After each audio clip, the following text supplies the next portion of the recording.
nature's comfort. Ramraj presents bamboo cotton white shirts. Okay, ஷோக்குள்ள போயிடலாம். Welcome to the imperfect show. சட்டமன்ற கூட்டம் இன்னைக்கு தான் நடந்துச்சு. இதுக்கு முன்னாடி 2 நாள் வெவ்வேறு காரணங்களுக்காக நடக்கல. அது ஒத்தி வைக்கப்பட்டுருச்சு. இன்னைக்கு நடந்த சட்டமன்ற கூட்டத்துக்கு அதிமுகவினர் திரும்பவும் கருப்பு சட்டை போட்டு வந்தாங்க. யார் அந்த சார் அப்படிங்கிற அந்த பேட்சோட. ஓகே, ஃபர்ஸ்ட் நாள் வெள்ளை சட்டை, இன்னைக்கு கருப்பு சட்டை.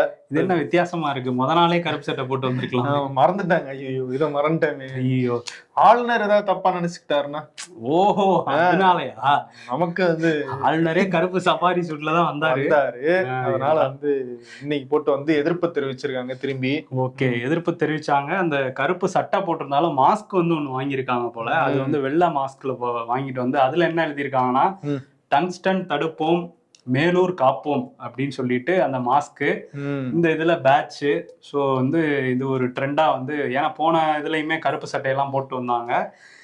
எல்லாரும் வந்தா கூட எடப்பாடி பழனிசாமி இன்னைக்கும் ஆப்சென்ட் ஆயிருக்காரு. ஆமா, கேட்டா காய்ச்சல் அப்படிங்கிறாங்க.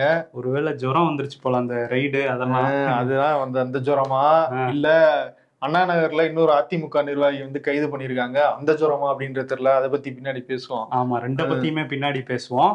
அதுக்கு முன்னாடி என்ன பேசுறோம் அப்படின்னா, தமிழ்நாடு முதலமைச்சர் மு க ஸ்டாலின் இன்னைக்கு சட்டமன்றத்துல அந்த அண்ணா பல்கலைக்கழக விவகாரம் பத்தி நிறைய பேசியிருந்தாரு. ஏன் அப்படின்னா, அதிமுகவும் விசிகாவும் கவன ஈர்ப்பு தீர்மானம் கொண்டு வந்திருந்தாங்க. இந்த கவன ஈர்ப்பு தீர்மானத்துல பாஜக எம்எல்ஏ எம்.ஆர். காந்தி அவர் என்ன சொல்றாருன்னா, இது அரசு தான் இந்த சம்பவத்துக்கு பொறுப்பேற்றுக்கணும், இனிமே பாதுகாப்பு அதிகப்படுத்தணும், அந்த மாதிரி எல்லாம் அவர் பேசியிருந்தாரு.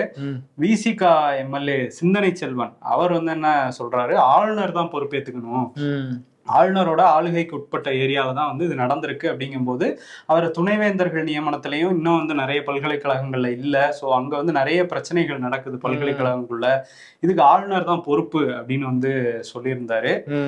இதையே தான் தா வா கா பார்த்தேன். இடைத்தேர்தலுக்கே அவங்க ரெடி ஆகலையே. ஆமா, அதுதான் போட்டி இல்லைன்ட்டாங்கல்ல. தமிழக வாழ்வுரிமை கட்சியோட தலைவர் வேல்முருகன் எம்எல்ஏ அவர் அவருமே இதான் சொல்றாரு, ஆளுநர் பொறுப்பு, அவர் தான் பொறுப்பு, அவர் ஏன் அமைதியா இருக்காரு, அவர் ஏன் யார் அந்த சாருங்கிறத பத்தி எல்லாம் பேச மாட்டேங்கிறாரு அப்படின்லாம் கேட்டிருந்தாங்க. அதே மாதிரி கொங்கு நாடு கட்சியோட எம்எல்ஏ கொங்கு ஈஸ்வரன் அவர் யார் அந்த சார், யாரா வேணா இருக்கலாம், ஆளுநரா கூட இருந்தா கூட உரிய நடவடிக்கை எடுக்கணும்னு அவர் வேற கோர்த்து விட்டு இருந்தாரு. ஸோ இப்படி காரசாரமா விவாதங்கள் போயிட்டு இருந்தப்பதான் செல்வ பெருந்தகை அவர் அவரும் எடப்பாடி அட்டாக் பண்ற மாதிரி, டிவியை பார்த்து எதையும் தெரிஞ்சுக்கிற முதல்வர் நம்ம முதல்வர் இல்ல, அவன் திமுக காரங்களோட ஒரு படி மேல போய் சோசியல் மீடியால பாத்துருவாரு, டிவி எல்லாம் பார்க்க மாட்டாரு. அப்படி சொல்லல, டிவியை பார்க்க மாட்டாரு, நேரடியா என்ன நடந்துச்சுன்னு தெரிஞ்சுக்கிட்டு நடவடிக்கை எடுப்பாரு அப்படின்லாம் சொல்லி புகழ்ந்திருந்தாரு செல்வ பெருந்தகை. ஈரோடு கிழக்கு வேற வருது இல்ல, அதனால ஏற்கனவே இல்லைனாலும் காங்கிரஸ் அப்படிதான் பண்ணுவாங்க. இந்த நிலைமையில முதலமைச்சர் ஸ்டாலின் ஒரு பதில் கொடுத்தாரு. யார் அந்த சார் அப்படின்னு நீங்க எங்க பார்த்து ஒரு குற்றச்சாட்டு வைக்கிறீங்க? அதிமுக ஆட்சியில என்ன நடந்துச்சு, பொள்ளாச்சியில அவ்வளவு பெண்கள் பாதிக்கப்பட்டாங்க, அதை பார்த்து நாங்களும் இந்த சார்களை எல்லாம் கேட்க முடியும். அதாவது பெண்களுக்கு பாதுகாப்பு கொடுக்காத இந்த சாருங்க எல்லாம் சேர்ந்து யார் அந்த சார்னு பேட்ச் போட்டு வரீங்க, உங்களை பார்த்து நான் 100 யார் அந்த சார்னு கேட்க முடியும் அப்படின்லாம் சொல்லியிருந்தாரு.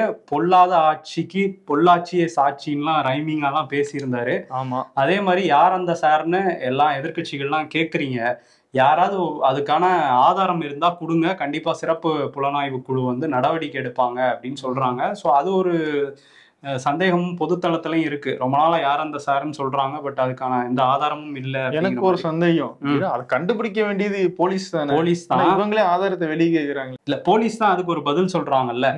அது ஃபிளைட் மோட்ல தான் சார் இருந்துச்சு, அது யார்ட்டையும் பேசல, அந்த பெண்ணை பயமுறுத்துறதுக்காக இப்படி ஒரு விஷயம் நடந்ததுன்னு சொல்றாங்க. நீங்க யார் அந்த சார்னு யாரோ இருக்காருன்றீங்களே, யாருன்னு சொல்லி முதலமைச்சர் கேட்கிறாரு, கொடுத்தா நடவடிக்கை எடுப்பாங்களாம். அதே மாதிரி இன்னொரு விஷயம் முதலமைச்சர் அங்க சொல்லியிருந்தாரு, நீங்க திமுகவை களங்கப்படுத்துறதா நினைச்சுக்கிட்டு மாணவிகள் உயர்கல்வி படிக்க வரவங்களை அச்சுறுத்தி அவங்கள படிக்க விடாம செஞ்சிடாதீங்கிற மாதிரிலாம் இன்னைக்கு ஒரு வேண்டுகோளா வைக்கிறேன் அப்படின்லாம் சொல்லியிருந்தாரு. குறிப்பா அந்த பல்கலைக்கழகத்துடைய பேரை சொல்லல, அந்த பேரை சொல்லி அவருக்கு கலங்கத்தை ஏற்படுத்த வேணாம் அப்படின்னு சொல்லிட்டு அந்த பேரை நான் சொல்லல, தவிர்க்கிறேன் அப்படின்லாம் சொல்லியிருந்தாரு. அதே மாதிரி அந்த எஃப்ஐஆர் லீக் அதை பத்தி பேசும்போது அது அரசு காரணம் இல்ல, மத்திய அரசோட அந்த இணையதளத்துல நடந்த தொழில்நுட்ப கோளாறு தாங்கிறதையும் முதலமைச்சர் சொல்லியிருந்தாரு. இன்னொரு பக்கம் ஞானசேகரன், நம்ம வந்து ஆரம்பத்துல இந்த ஞானசேகரன்கிற ஆளை அரெஸ்ட் பண்ணப்பவே நம்ம ஷோல சொல்லியிருந்தோம். ஞானசேகரன் வந்து திமுக நிர்வாகியோ இல்ல மெம்பரோ கிடையாது, ஆனா திமுக அனுதாபி ஆதரவாளர் அப்படின்னு சொல்லியிருந்தோம். இன்னைக்கு அதை உறுதிப்படுத்தியிருக்காரு முதல்வருமே. நான் அதை மறுக்கல, அவர் வந்து திமுக ஆதரவாளர் தான், இருந்தாலும் நாங்க கடுமையான நடவடிக்கை எடுப்போம், வேற யாராவது சம்பந்தப்பட்டிருந்தாலும் கடுமையான நடவடிக்கை எடுப்போங்கிற மாதிரி பேசியிருந்தாரு. இதை தாண்டி வந்து டங்ஸ்டன் விவகாரத்தை பத்தியும் பேசியிருந்தாரு. ஆமா, டங்ஸ்டன் இந்த சுரங்கம் அமைக்கிறதுக்கு எதிராக மக்கள் போராடிக்கிட்டு இருக்காங்க. மேலூர்ல நேற்று நம்ம பார்த்தோம், ஒரு பெரிய பேரணி போயிருந்தாங்க. ஸோ அந்த விவகாரமும் இன்னைக்கு வந்துச்சு. அப்போ அவங்க வச்ச வாதம் என்னன்னா, அதிமுகவினர் குறிப்பா தம்பிதுரை அவர் நாடாளுமன்றத்துல அந்த கனிம வளங்களை மத்திய அரசு அவங்க கண்ட்ரோல் எடுத்துறதுக்கான அந்த சட்ட மசோதா கொண்டு வந்தாங்க இல்லையா, அதுக்கு ஆதரவு கொடுத்துதான் இவ்வளவு பிரச்சனைக்கும் காரணம், டங்ஸ்டன் சுரங்கத்துக்கு அவர் தான் ஆதரவு கொடுத்தாரு அப்படின்னு சொல்லி அதிமுக மேல வந்து ஒரு குற்றச்சாட்டை வச்சாங்க. ஆமா, ஏலம் விடுறதுக்கான உரிமை அவங்களுக்கு போனதுக்கு காரணமே அதிமுக தான்னாரு.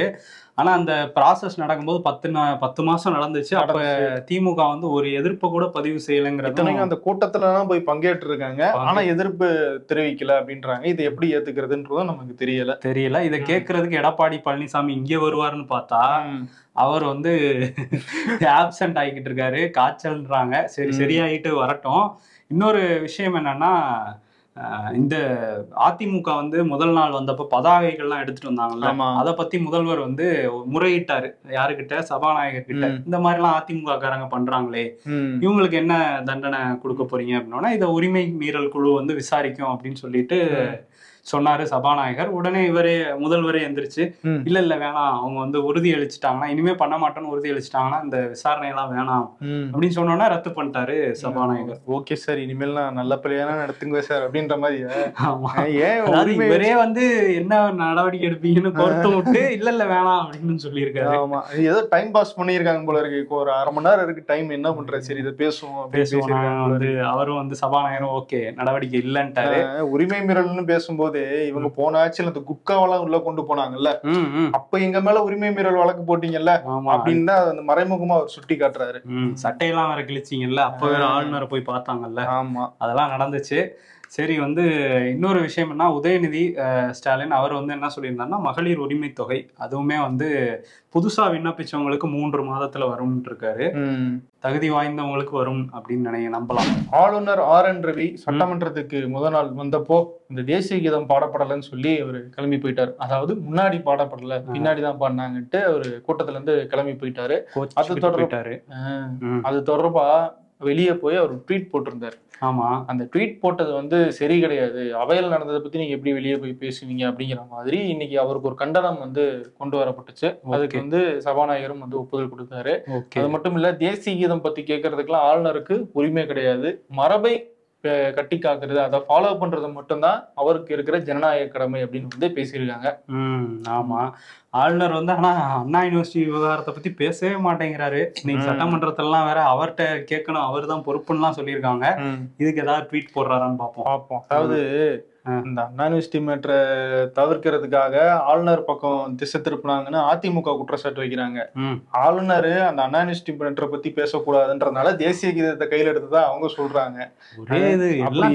ஆளாளுக்கு திசை திருப்பலா ஓடிக்கிட்டு இருக்கு, இப்படிதான் போய்கிட்டு இருக்கு. இதுக்கு இடையில RS பாரதி வந்து பீகார்ல இருந்து நிறைய பேர் ஒப்பந்த தொழிலாளர்கள்லாம் வருவாங்கல்ல, அந்த ரேஞ்சுக்கு ஆளுநரை வந்து டீல் பண்ணியிருக்காரு. அவர் என்ன சொல்றாருன்னா, பதவி காலம் முடிஞ்சிருச்சு, இப்போ ஒரு டெம்பரரி கவர்னரா இருக்காரு, ஒரு டெம்பரரியா இருக்கிற ஒரு கேஷுவல் லேபர் தான் அவரு அப்படிங்கிற மாதிரி சொல்லியிருக்காரு. அதனாலதான் அந்த உரையை நம்ம ஏன் படிக்கணுமே அப்படின்ட்டு படிக்காம போயிட்டாரு போலன்னா அவரை கிண்டல் பண்ணியிருக்காரு ஆளுநர். அதே மாதிரி இந்த போராட்டங்கள் நடக்கிறது தொடர்பா ஒரு குற்றச்சாட்டு வந்துச்சுல்ல சட்டமன்றத்துல, அது சட்டமன்றத்தில் எழுப்பப்பட்டுச்சு.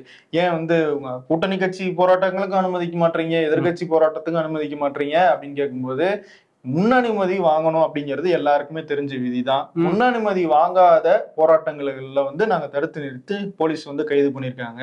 திமுகலே நேற்று போராட்டம் நடத்தினாங்க, அதுலயே ஒரு சில இடங்கள்ல அனுமதியை மீறி செயல்பட்டதுனால நாங்களும் எங்க கட்சியை சேர்ந்தவங்களும் நாங்க அரெஸ்ட் பண்ணிருக்கோமே அப்படிங்கிறாப்புல சொல்றாரு. முன் அனுமதி வாங்காமையா CPM வந்து பேரணிக்கு அனுமதி கொடுக்கலன்னு வெளியே சொல்ல போறாங்க.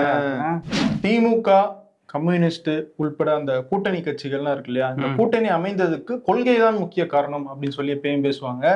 இன்னொரு வழக்கமா கூட்டணி கட்சிகள் தான் திமுக விமர்சிப்பாங்க, சரியில்லை, இது பண்ண மாட்டாங்க, அது பண்ண மாட்டாங்க. இந்த முறை வந்து திமுக தரப்புல இருந்து கூட்டணி கட்சி மேல ஒரு விமர்சனம் போயிருக்கு. விமர்சனம் சொல்ல முடியாது, ஒரு விமர்சனம், ஒரு டேமேஜ் பண்ணிருக்காங்க. சரி, அது என்ன சொல்லியிருக்காருன்னா, ஆராசா பேசியிருக்காரு.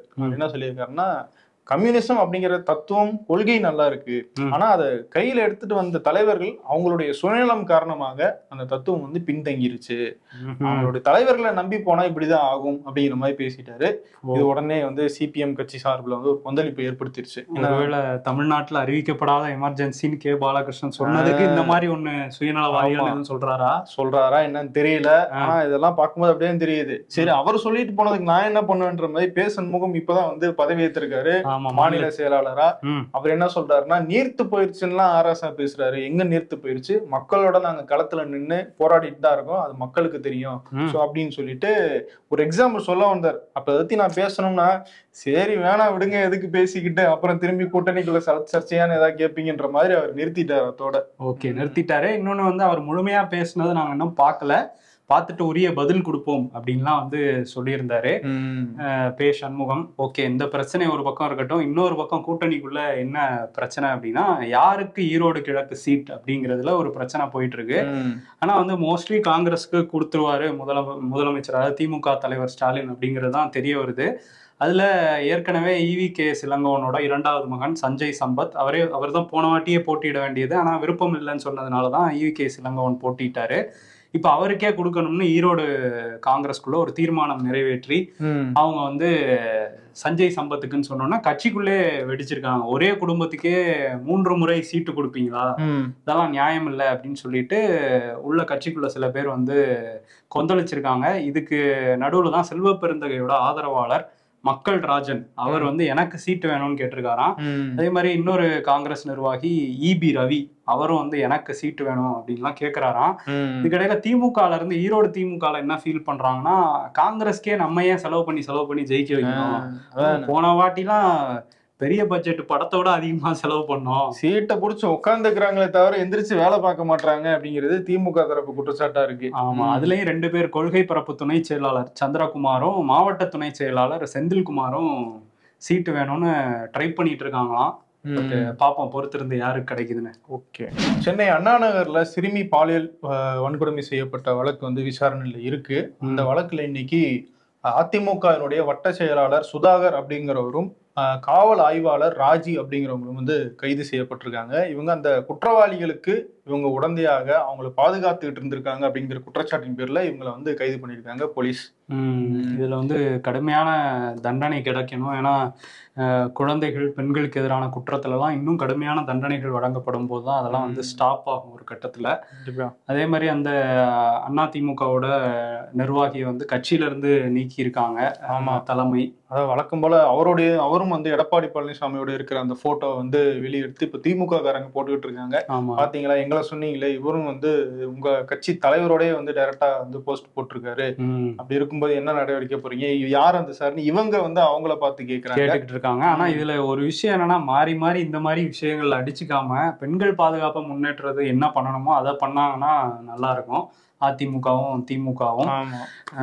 ஓகே, அதிமுக பத்தி பேசிட்டு இருக்கும் போது எடப்பாடி பழனிசாமி 2 நாளா வந்து வரல சட்டமன்றத்துக்கு. கேட்டா as I am suffering from ஃபீவர்னு லெட்டர் மட்டும் தான் எழுதல. கட்சிக்காரங்க சில பேர் அதை தான் சொல்றாங்க.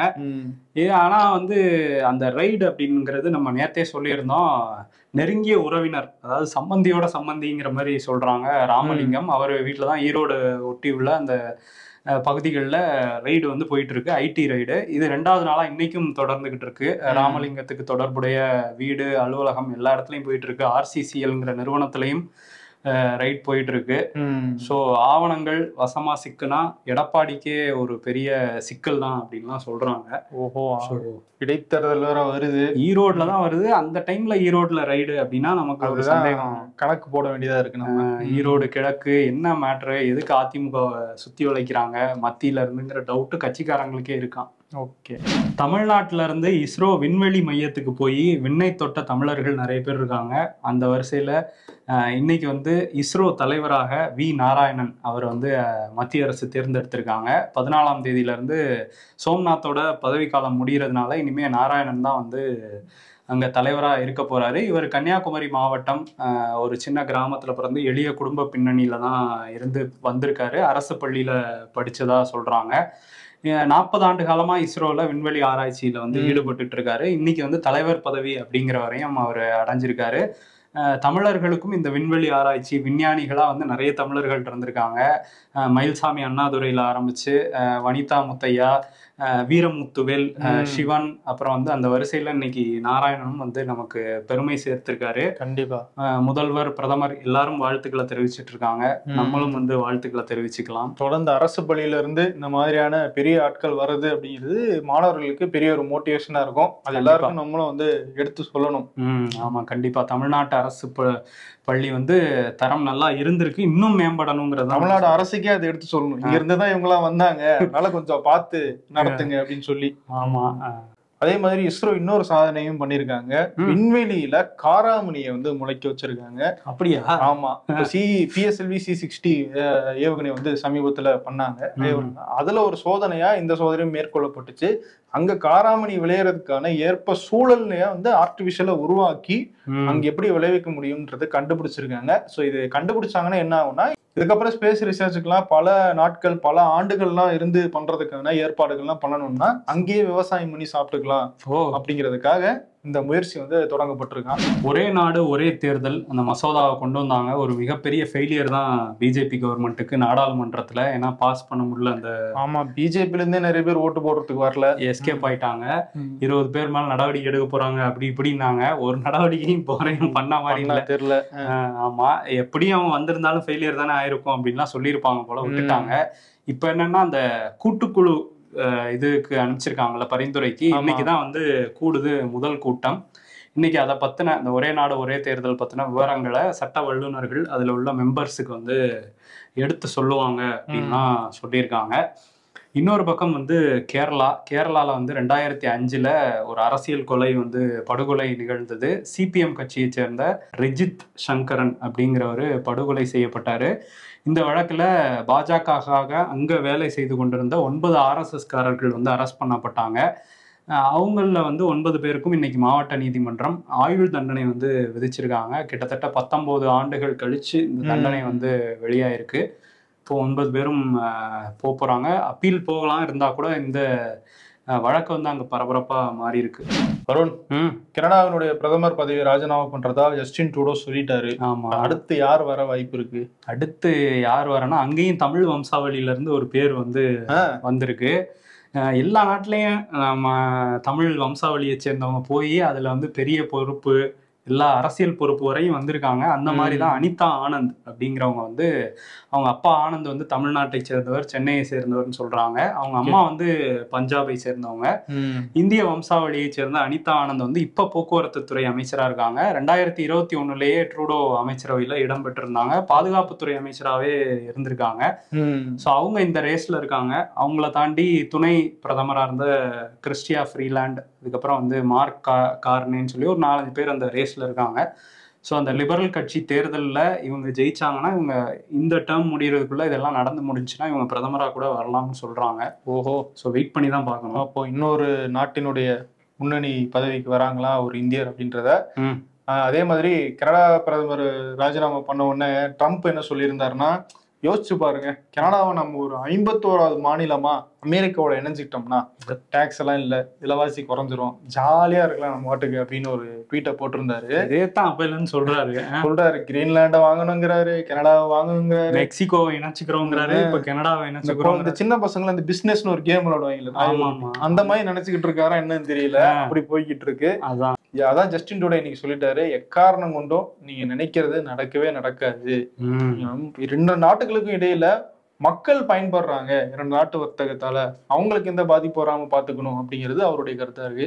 ஓகே, பாப்போம் என்ன பண்றாரு ட்ரம்ப். இன்னும் பதவிக்கே வரல, அதுக்குள்ள ஒரு ஆளை வந்து ராஜினாமா பண்ண வச்சாச்சு. ஆமா.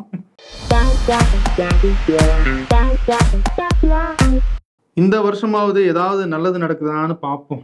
உங்களின் ஜியோ வேலிடிட்டி இன்றுடன் முடிவடைந்தது. மாரியம்மா உனக்கு கண்ணில் அடி. மச்சா டைப் சி சார்ஜர் இருக்கா? பட்டப்பின் சார்ஜர்னு டீசெண்டா சொல்லு மேன்.